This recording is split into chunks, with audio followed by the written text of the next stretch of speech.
Elle se fait petit à petit une place sur les étals Je vais français. prendre de la patate douce, voilà. Personne ne la connaissait il y a encore quelques années. Aujourd'hui, la patate douce fait de plus en plus d'adeptes. C'est un truc qui m'a intriguée. Donc, comme tous les trucs qui m'intriguent, j'y vais. Ça change des pommes de terre, puis ça met de la couleur. Au départ, ça paraissait exotique. Et maintenant, ça paraît tout à fait à portée de tout le monde. Pourtant, ce n'est pas forcément un légume bon marché. Ici, à Paris, elle coûte entre 3 € et près de 7 € le kilo. Plus cher que la pomme de terre, elle vient aussi de beaucoup plus loin, car la patate douce pousse surtout dans des zones tropicales. Mais certains agriculteurs français se sont convertis à ce légume très prometteur. Dans le sud de la Vendée, 2 frères producteurs de melons ont décidé de se lancer dans la patate douce. Voilà, on peut appeler ça un petit trésor. Donc, en fait, tout démarre d'ici. Car l'énorme intérêt de la patate douce, c'est qu'elle permet de dégager de belles marges. C'est un légume rentable. Il y a beaucoup de maraîchers, petits maraîchers qui se lancent dans la patate douce. Mais pour le moment, la plupart des patates douces vendues en France sont importées. D'Espagne d'abord, des États-Unis, d'Israël, d'Égypte ou d'Afrique du Sud.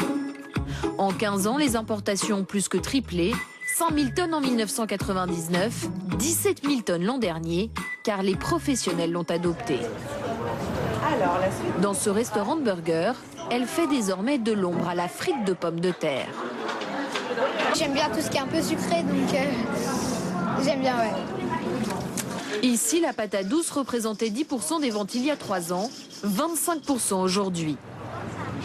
Selon le patron, elle séduit pour son goût, mais aussi pour son intérêt pour la santé. C'est un légume très très énergétique, ça fait partie des 8 légumes les plus énergétiques, parce qu'il a plein de vitamine A, de vitamine C et de fibres. Donc avec une patate douce, vous avez fait le plein d'énergie pour la journée. La patate douce s'invite aussi dans les assiettes des plus grands restaurants. Ce primeur, meilleur ouvrier de France, la travaille de plus en plus souvent, par exemple en amuse-bouche. On va être dans des notions plus sucrées. On va avoir ce petit goût de châtaigne, on va avoir ce petit goût très sweet. Dernier avantage de la patate douce par rapport à la pomme de terre, c'est qu'elle se cuisine aussi en dessert.